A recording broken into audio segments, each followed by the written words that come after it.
Assalamualaikum warahmatullahi wabarakatuh. Sebelumnya, perkenalkan, saya Hamidah Fitri Harnum dengan NIM 2011300039 dari kelas HES-A semester 3. Kali ini, saya akan membawakan presentasi tentang apa itu syarat pernikahan dan apa saja macam-macam syarat pernikahan. Baik, lanjut saja.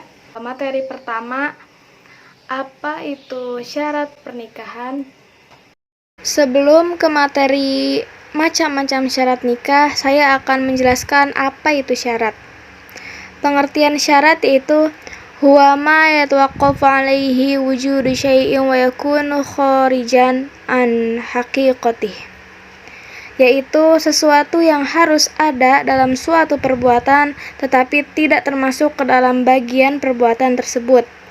Nah, selanjutnya, macam-macam syarat nikah. Macam-macam syarat nikah terbagi menjadi 4. Apa aja sih? Yang pertama, syurutus sihah. Yang kedua, syurutul inqad. Yang ketiga, syurutun nafadh. Yang keempat, syurutul luzum. Syarat yang pertama, syurutul inqad, yaitu syarat yang harus dipenuhi dalam suatu akad. Apabila tidak dipenuhi salah satunya, dapat mengakibatkan akadnya batal.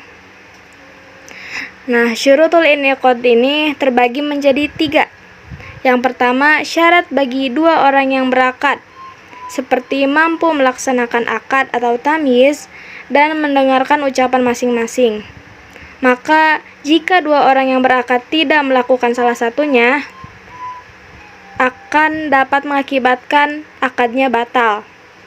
Lalu syarat yang kedua itu syarat bagi perempuan, yaitu pertama, keperempuanannya bersifat hakiki atau bukan kunsta muskil. Dan yang kedua, bukan perempuan yang diharamkan, baik selamanya maupun sementara. Perempuan yang diharamkan itu seperti apa sih? Perempuan yang diharamkan seperti perempuan yang sudah mempunyai suami atau yang bisa disebut perempuan yang sedang berstatus istri orang. Nah, jika perempuan tidak memenuhi salah satu dari syarat tersebut, maka akan mengakibatkan batal akadnya. Selanjutnya yaitu syarat sigot akad, yaitu yang pertama, ucapan ijab qabul terjadi dalam satu majelis. Yang kedua, kesesuaian antara ijab dan qabul dalam ucapan maupun maksudnya. Dan yang ketiga, ucapan yang tuntas atau tidak digantungkan ke masa depan. Selanjutnya, syarat yang kedua yaitu syurutus sihah, yaitu syarat sahnya nikah sebagai akibat hukum dari terjadinya akad. Apabila tidak dipenuhi salah satu syaratnya, maka akadnya batal. Contohnya seperti yang pertama, perempuan yang dinikahi bukan perempuan yang haram dinikahi dengan keharaman yang berjangka waktu atau sementara atau muakkad. Yang kedua, sigat akad yang digunakan berlaku selamanya dan tidak mengandung batasan waktu. Jadi, akad yang digunakan harus berlaku selamanya dan tidak ada kalimat yang mengandung batasan waktu untuk status pernikahannya itu sendiri. Yang ketiga, adanya saksi. Yang keempat, adanya kerelaan dan keleluasaan memilih atau ikhtiar dari keduanya, mau suami dan istri. Yang kelima, suami istri yang jelas atau sudah ditentukan. Yang keenam, suami istri atau wali tidak sedang melaksanakan ihram, mau haji ataupun umroh. Jadi, suami istri ataupun wali tidak sedang dalam melaksanakan haji dan umroh. Yang ketujuh, adanya mahar menurut mazhab Malikiyah. Dan yang kedelapan, suami istri tidak sedang mengalami sakit yang parah atau kritis menurut mazhab Malikiyah.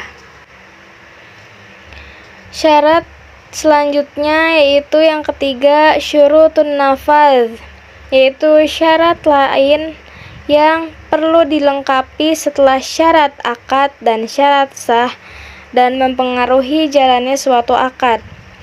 Apabila tidak dipenuhi salah satunya, menurut Hanafiyah dan Malikiyah, maka nikahnya ditunda atau mauquf. Seperti nomor 1, suami dan istri mampu bertindak secara hukum, yaitu akil, baligh, dan merdeka. Yang kedua, suaminya harus dewasa atau rasyid. Yang ketiga, wali akrob tidak boleh didahului oleh wali ab'ad selama wali akrob masih ada. Wali akrob yaitu seperti ayah kandung. Jika masih ada ayah kandung, tidak boleh didahului oleh wali ab'ad. Sedangkan wali ab'ad yaitu seperti saudara laki-laki sekandung, saudara laki-laki seayah, paman sekandung, paman seayah, atau seterusnya. Maka jika masih mempunyai ayah kandung, tidak boleh didahului oleh wali ab'ad. Dan jika sudah tidak mempunyai wali akrob atau ayah kandung, maka boleh didahului oleh wali ab'ad seperti saudara laki-laki sekandung, saudara laki-laki seayah, dan seterusnya. Lalu yang keempat, apabila menggunakan wakil, maka wakil tidak boleh bertentangan dengan wali yang diwakilinya. Selanjutnya, syarat yang terakhir yaitu syarat yang keempat, syurutul luzum, yaitu syarat yang diperlukan untuk membantu kelanggengan dan kekekalan suatu akad nikah sebagaimana kelaziman yang berlaku. Seperti yang pertama, wali yang menikahkan tidak hilang kecakapan hukumnya, atau bisa disebut karena gila atau kurang waras pikirannya. Yang kedua, antara suami dan istri memenuhi unsur kafa'ah. Unsur kafa'ah yaitu bisa disebut seimbang atau serasi. Maksudnya, antara calon istri dan suami merasa seimbang atau serasi, sehingga masing-masing calon tidak merasa berat untuk melangsungkan pernikahan. Lalu yang ketiga, apabila tidak kafa'ah, maka disyaratkan maharnya harus mahar mitsil.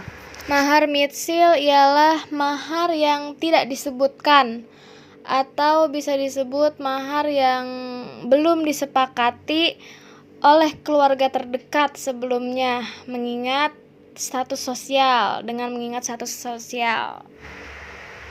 Lalu yang keempat, suaminya tidak memiliki cacat seperti kelamin yang dikebiri dan impoten, sementara istri tidak mengikhlaskannya. Maka dari itu, suami harus sehat dan tidak memiliki penyakit apapun, apalagi seperti kelamin yang dikebiri dan impoten, karena bisa merugikan kebutuhan syahwat seorang istri. Baik, itu saja yang bisa dapat saya sampaikan. Kurang lebihnya mohon maaf. Terima kasih. Wassalamualaikum warahmatullahi wabarakatuh.